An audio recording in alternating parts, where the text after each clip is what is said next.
Alright everyone, so this is the same quiz that we were working on from last class.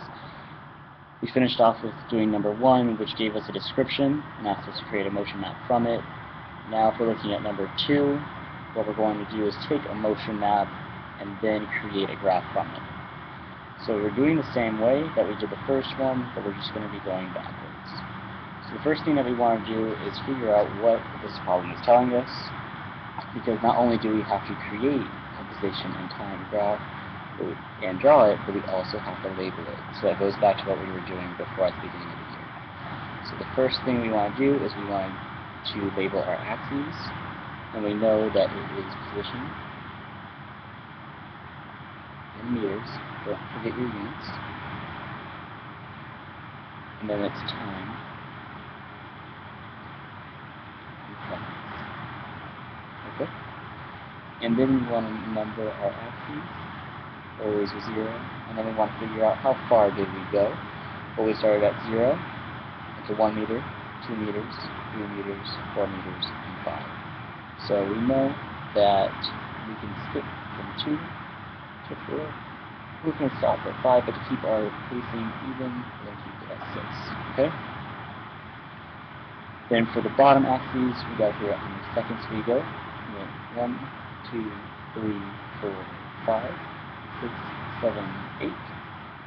So we're going to 2, 4, I'm just counting by 2, 0, 6, 8.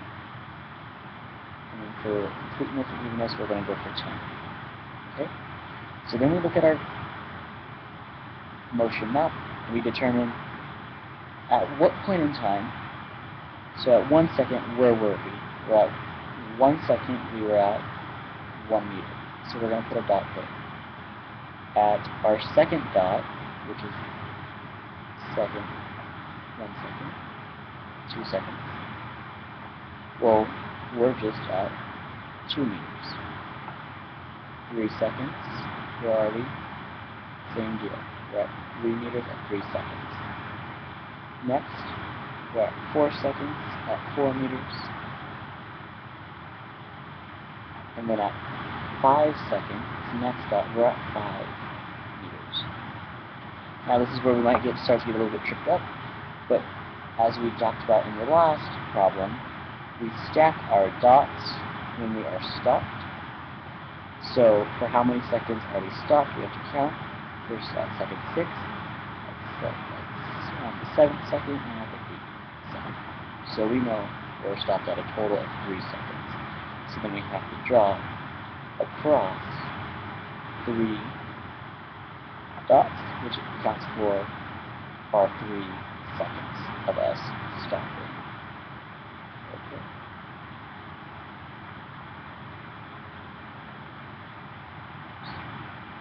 Alright, so then we want to connect our dots. And then we want to make sure that we accounted for everything that we had to do. We know we labeled our graph.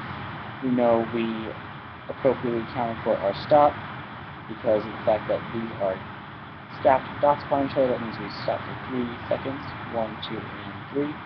And that means that because we're going linear or straight across, that tells us we're not going up or down on the y-axis. And that would be our position. So if we're going straight across, we know we're not moving from that 5 meters. It's almost as if we're at a stop sign. Okay? If that helps.